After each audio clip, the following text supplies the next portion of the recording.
Hi guys, so today I'm going to be reading 7 creepypastas and an SCP because May wrote down a bunch of creepypastas. I told her to do SCPs and creepypastas, but she kind of forgot that, and so I only have one SCP. For the month of October, starting today, I'm going to do a scary story every day. So it's going to have a scary video every day. So you guys, if you want, can recommend stories down in the comments. And I do look through the comments. If you like these kind of videos, leave a thumbs up. But with that comes a disclaimer. These stories deal with sensitive topics, like I think May said murder, death, suicide, and stuff like that. So if you are sensitive to any of that, or you get scared easily, do not watch this. I have other videos. I have videos with my little sisters, and I do covers. So feel free to watch any of those. But other than that, we are good. So first on this list is Jason the Toy Maker. I had to have May help me find this because I couldn't find it. So,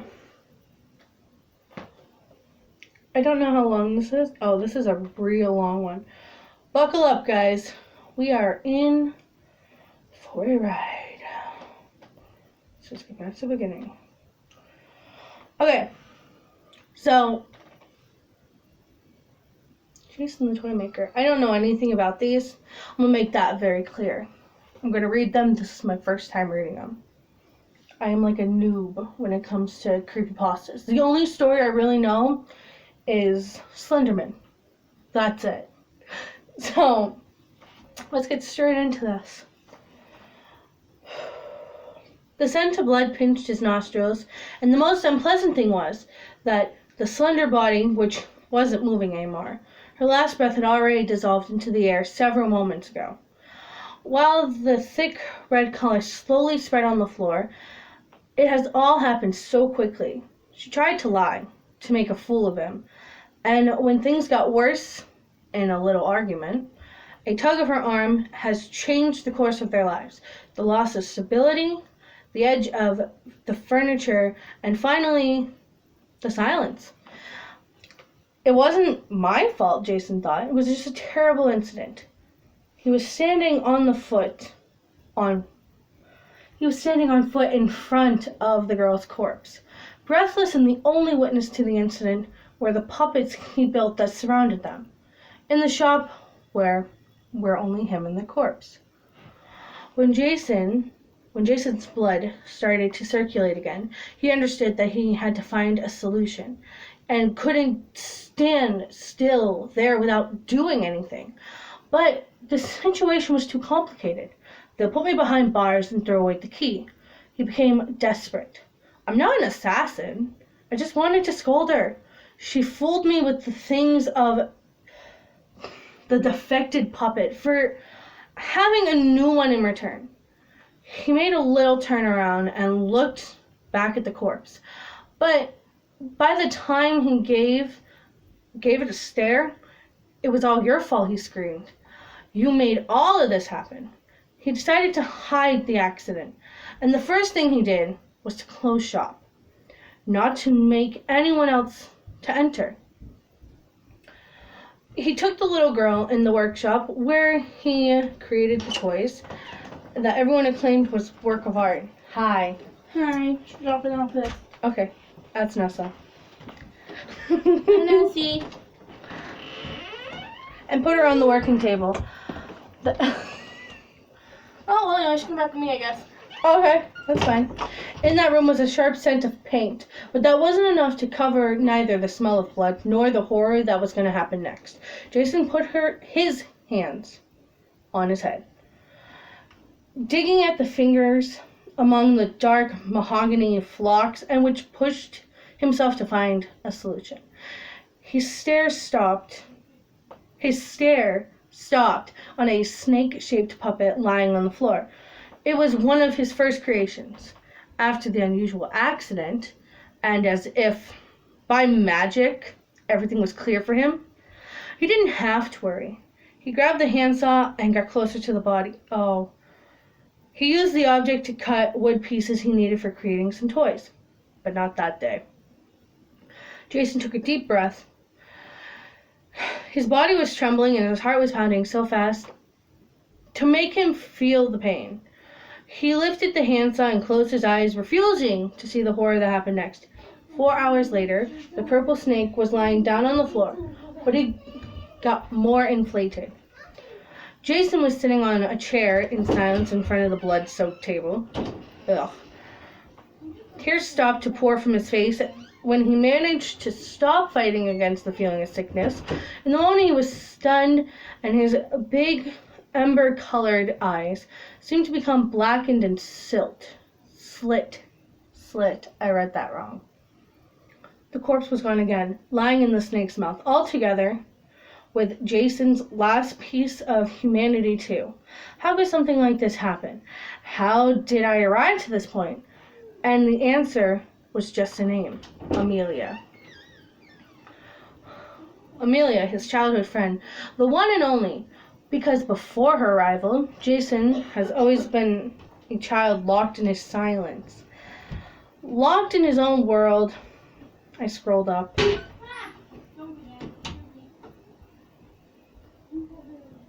His parents were strict, but wanted to see him studying all day in the house, where he loved toys, but they were forbidden. His mom and dad weren't people. He knew they loved him, but they weren't able to show their affection.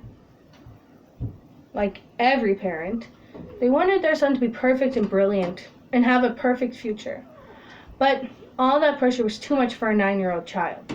As for Jason, he made everything he could to make them feel proud. He was a model at school and was obedient.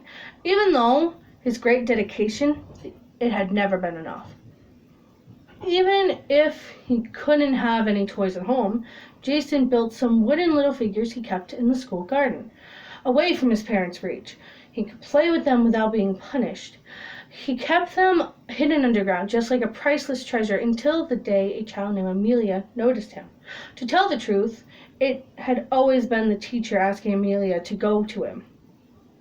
She was a sunny and friendly child, but while he had been bashful and shy, every attempt to make him approach other children failed.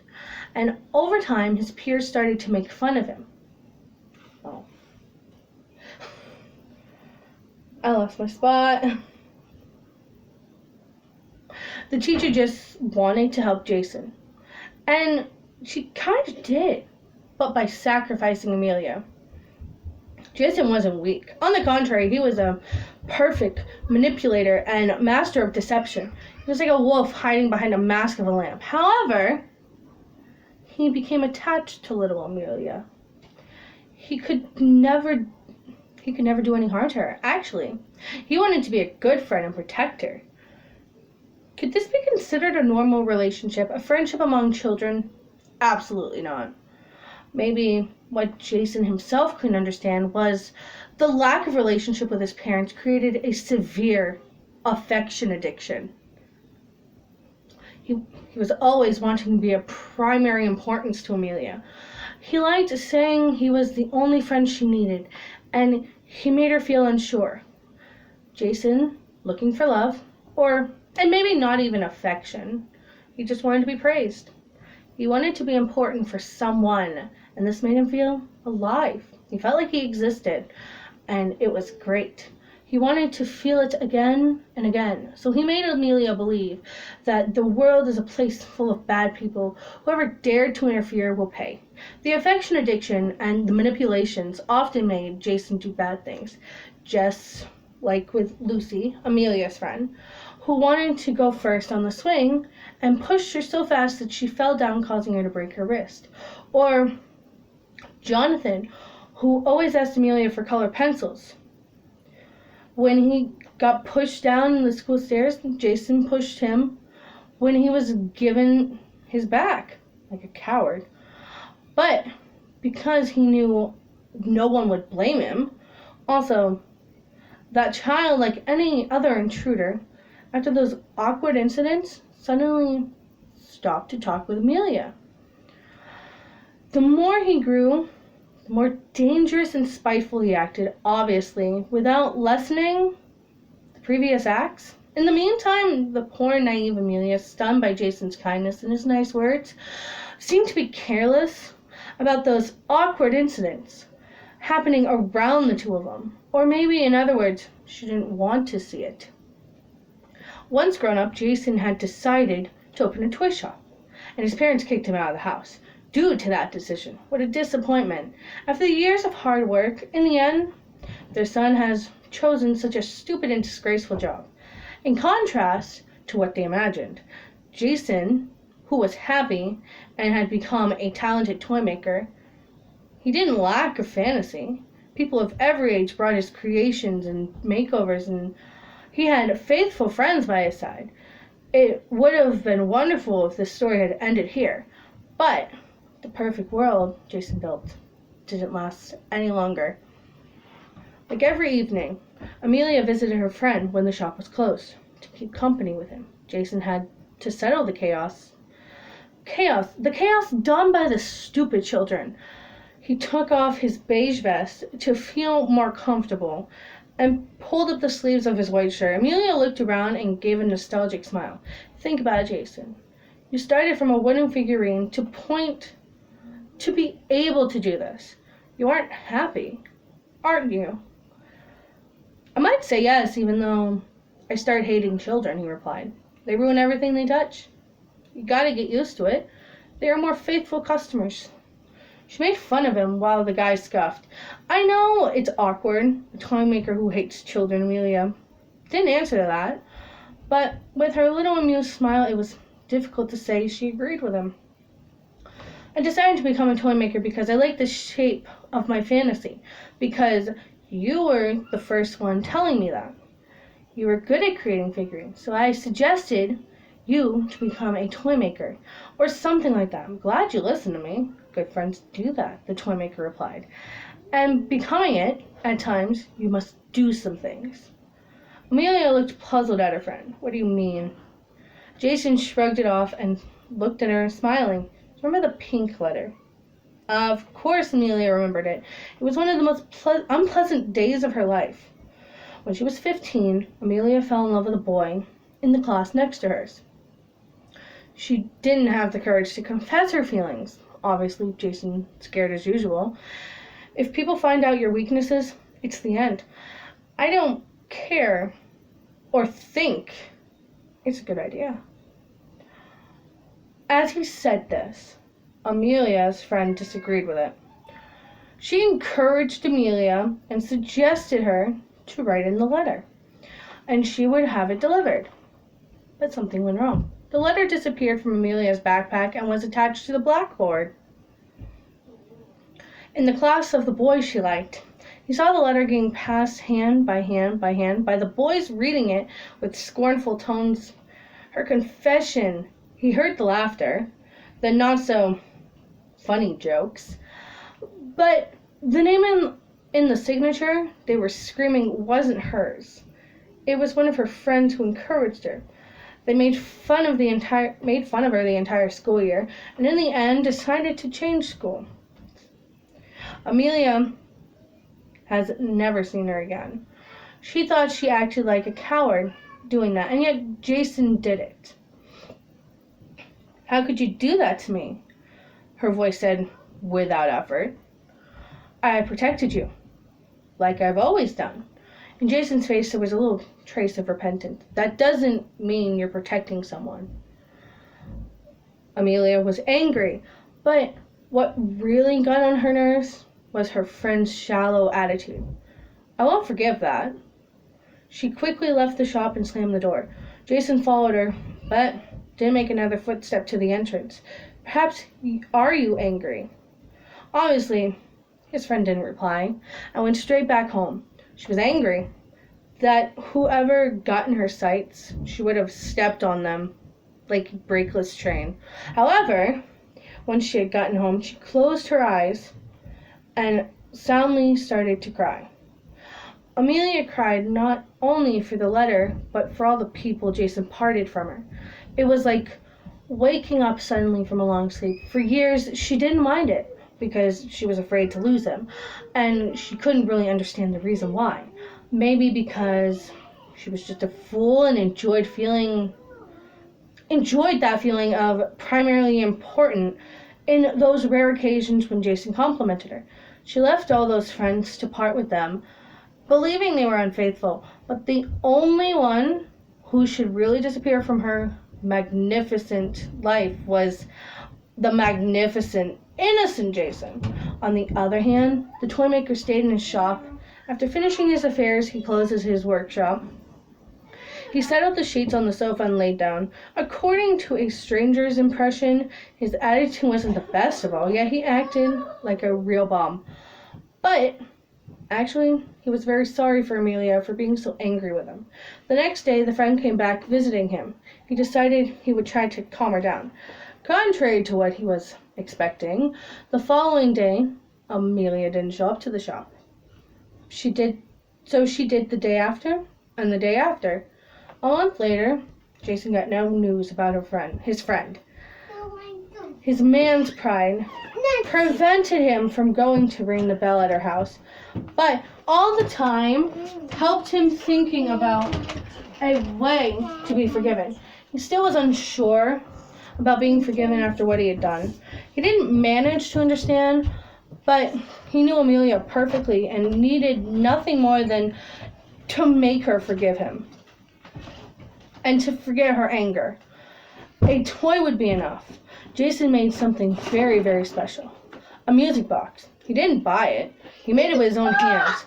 After all his hard work was completed, his hands were full of wounds and wood pieces. But that wasn't the only surprise. The most important part was a little puppet, resembling him in an astonishing way. You will be opening the box. There you go. Thank you. The puppet was as big as a palm of your hand and danced just like Jason. It had the same hair color, the 2 black buttons used as eyes. It's not as handsome as the original, but she's going to like it. His hopes were restored inside that puppet, but also a deep fear and anguish always obsessed Jason. Here you go. He wanted someone in his life to appreciate him and who didn't need nothing else other than his company.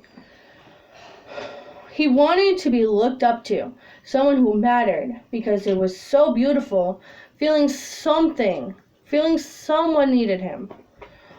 Like in earlier discussions, when Jason felt like he existed, it was not to be like an object. The puppet should have been a sort of lucky charm for him. But after he created it for her, everything started to go wrong. For Jason, this was the beginning. I will be right back. She needed me to open the crayon box. Okay. After creating his 2 gifts, 3 days later, Jason didn't manage to come out of his creation room. It was Monday, and people waited in front of the store, asking themselves why it hadn't opened. Jason wasn't feeling well. He had a terrible headache and got cold feet. Anyway, he didn't want to wait anymore. He left from the back of the shop and went to Amelia's house, sacrificing his aching body. When he knocked on her door, he thought he would see her face with those chocolate hair and blue eyes of hers. Yet, he faced her mother, and her look gave him the impression of a happy visit. Jason cleared his voice. "Good morning, madam. Is this your..." And at that very moment, Amelia looked out the door and stopped by her mother's side. "Hi, Amelia." She looked down, her cheek turned red. "Hi. Why did you come here?" her mother interrupted, breaking the embarrassing silence. Jason started to smile and showed his precious music box. "I brought you a present to make it up. I built it with my own hands, and there is another surprise." For a brief moment, Amelia's eyes sparkled. She was unsure about accepting Jason's present, and she was almost convinced of forgiving him.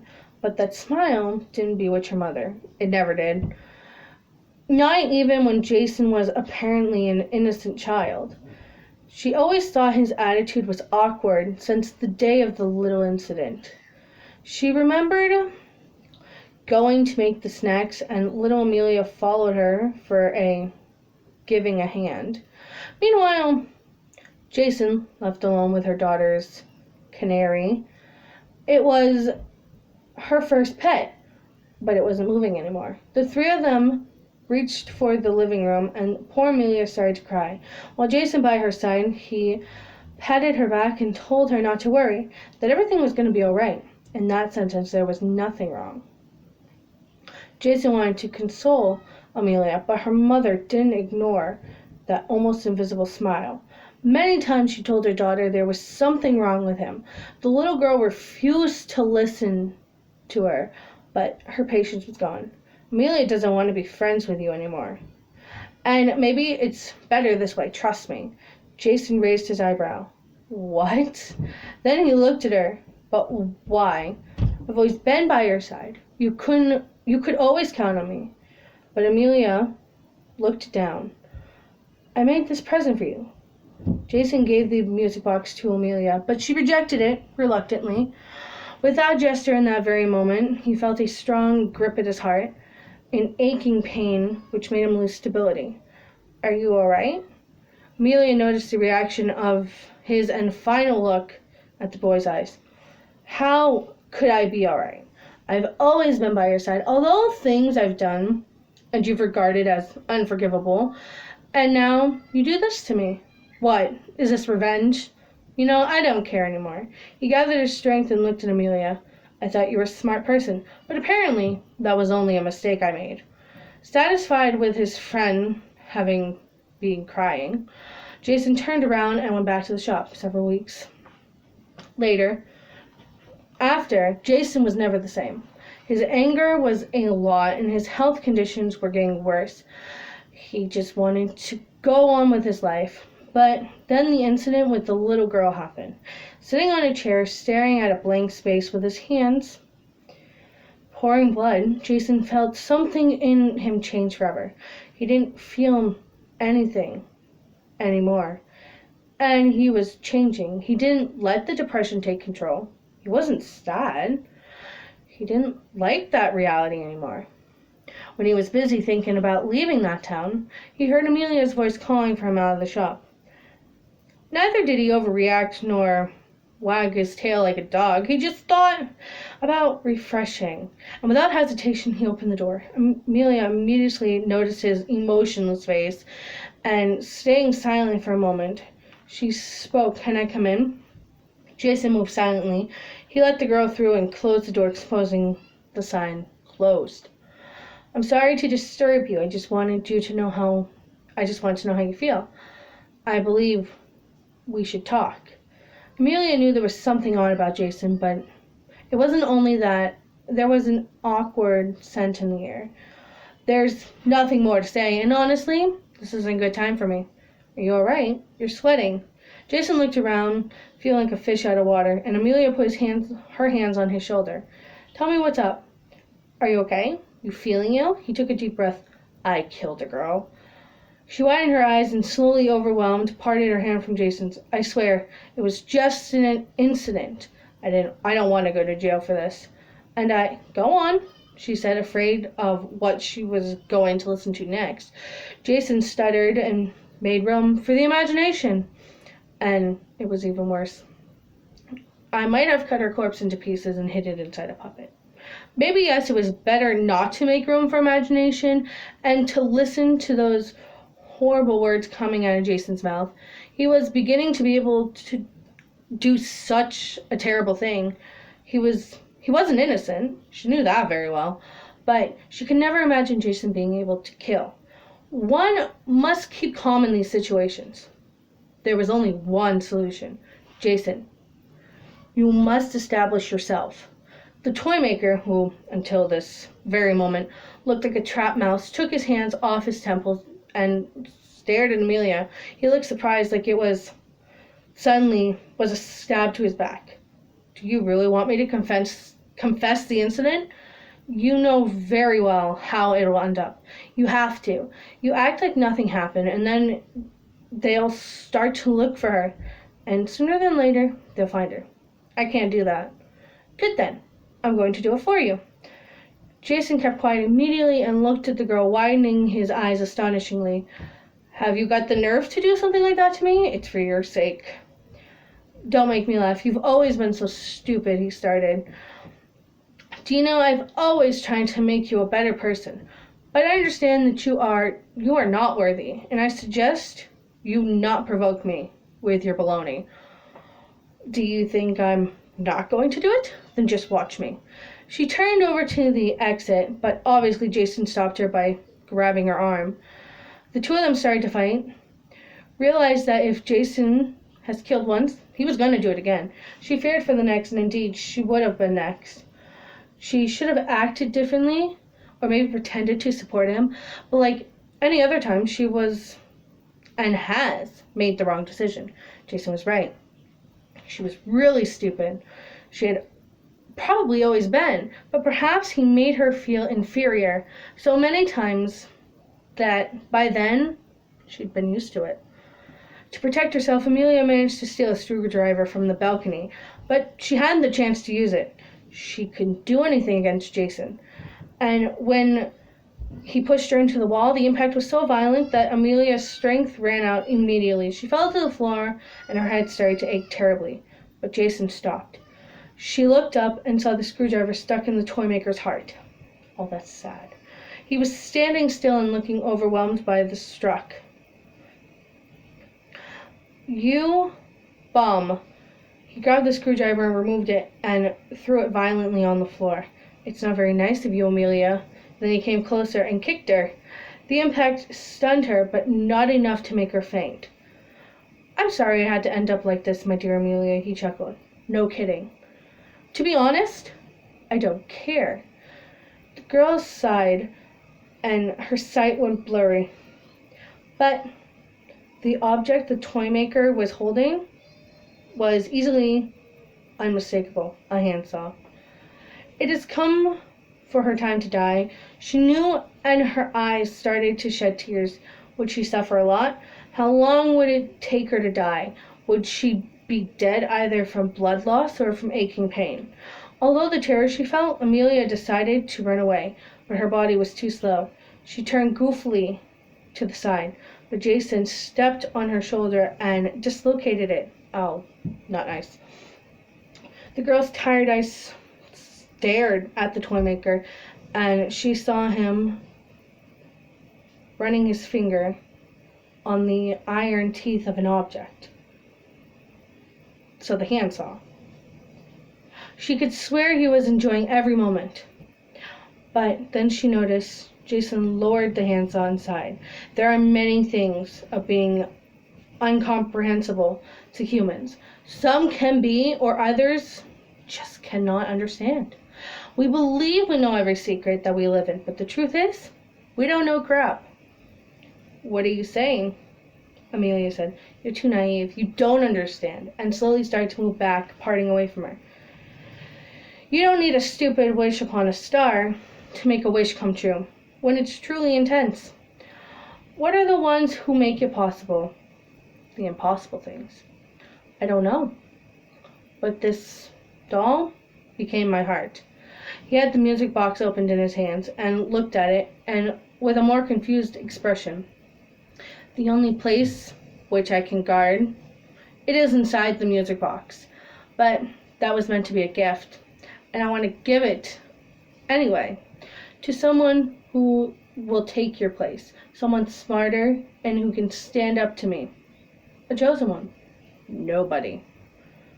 Already tired, Amelia whispered, nobody wants a monster like you. Jason, who in the meantime opened the blue door and turned over to the girl and smiled. My name is Jason, and it means the one who heals. Did you know? Of course not. His expression was arrogant. Everyone will replace you. If they are not going to be able to understand my good intentions, I'll fix them. After all, a broken toy can be fixed. You're crazy. People aren't going to like your stupid puppets. Where will you go? You aren't going to run away. I'm not running away. But don't worry, I'll be back. Amelia trembled, staring at the fake smile, and she felt powerless when he disappeared behind the door. The wood crumpled itself, and the chips turned into small pieces on the floor and the walls, and was intact again like it had never been before. Amelia spent the rest of her life believing Jason would have been back at any moment to hurt her, but the truth is, Jason decided to spare her life. She didn't even realize how lucky she had been, because no one else after her would have seen his mercy, like those wax dolls of every age, which always started to fill more and more in the terrible game room. And all those puppets, which were able to come to life, the only silent witnesses in the splendid yet horrible world of Jason the Toymaker. That took 30 minutes to read. I am a slow reader. And I got more stories. Puppeteer. So give me a minute. I'm gonna find that one. I'll be back. I again had to retrieve May to find this story. So Puppeteer, the origin story. John Blake was born July 25th, 1974 in Yulee, Florida, to Mary Blake Hernandez and Christopher Blake. Hernandez is in quotations. Early on in his childhood, Jonathan became fascinated with the world of musicals and theater, something that both his parents encouraged him to continue with. Though he'd do anything to feed this obsession. Watching late hours on TV, becoming something of the ordinary day, as well as hanging around the theater in town as much as he could. Jonathan soon turned to be the oldest child in the family, with his younger brother and 3 younger sisters. Because his parents both worked jobs to stabilize their big family, he was often left taking responsibility for the others during the day. He was taught to care for his siblings at a very early age, which brought him to become almost like a parent for his siblings. The older he became, the more he seemed to feel worn out and exhausted, but he was pushed further so he could still care for his family when his parents weren't there. Early in his teenage years, as he started to go to high school and it came closer, something that Jonathan had felt had been awaiting his whole life of the constant care of his siblings. He had a lot of chances to make friends, and he saw a new chance for him to make his own life happen. In freshman year, he joined the theater club to invest himself further. In this, he invested for drama, and of course, to meet others who shared the same interests. And even with his introvert ways, he managed to make friends with one girl named Emra? It's EMRA. If I can't pronounce it, I'm sorry. Who was also in the same class as him. She was in many ways one of the most popular kids at school. She was pretty, fun, and talented, a girl that was often asked out by all the boys. But since she aspired to become a professional ballerina and dancer, those requests were often denied. But as Jonathan, she had a soft spot for theater and was often put to leading female roles of the plays that they both participated in. Jonathan had never experienced such a close bond with anyone else before and instantly became very close to her. The two of them could often be seen sitting at lunch together and small talk during breaks. Even with their different popularity statuses, the two of them never stopped hanging out. Eventually, Jonathan asked her out, and they started dating, something that everyone around them had seen coming from millions of miles away. During the entirety of high school, the two of them were inseparable. Emira never failed to be there for Jonathan when he was having difficulties with his depression, and Jonathan never missed out on standing up for her when she needed someone to talk to. And to talk about her demanding parents, several occasions, Jonathan would pick Emra up late hours at her house and then go back to his place and just hang out, playing guitar, sharing the love of their shared interests. It seemed to be a perfect love story. But as their last year of high school started coming to an end, so did their relationship. Back in Emra's home, her parents had been unknown of their relationships, present to her ultimate choice. If she were going to ballet school through the sponsorship if she did, she'd have to break up with Jonathan. Unable to ignore her dream and long-time goal, she promised to break up with him as soon as she could. She started to act more and more distant from Jonathan. Of course, he was clueless, starting to suspect that he had done something wrong to deserve this kind of treatment from her. At many points, he tried to talk to her, but would only get a short answer from her in return. Slowly, his dreams about their future ended up falling apart, and the two slowly stopped speaking to each other. As time went on, the two of them graduated. Emira disappeared off future dreams, leaving the town and Jonathan in it.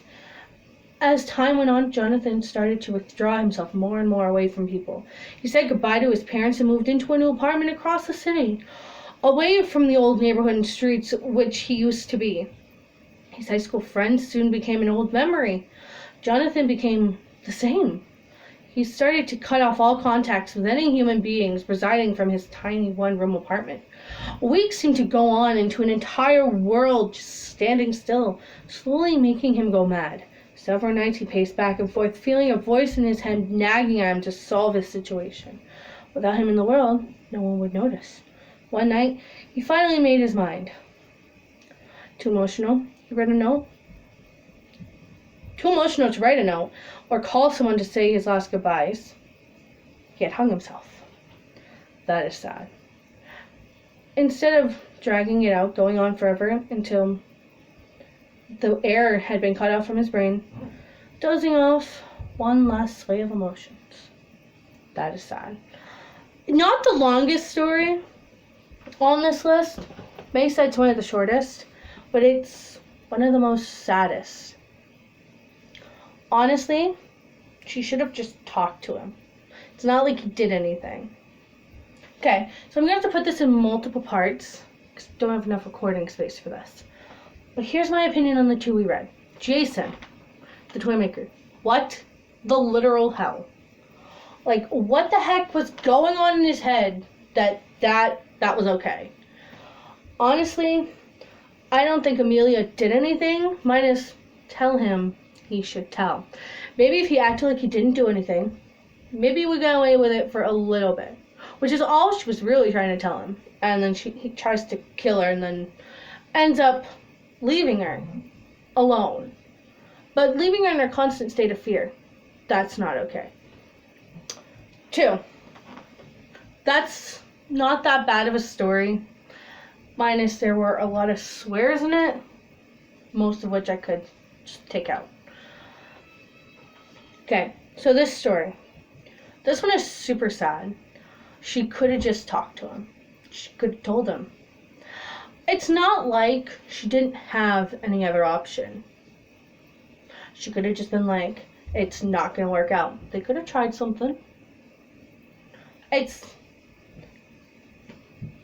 he was left to think it was him, and then he cuts himself off from everyone.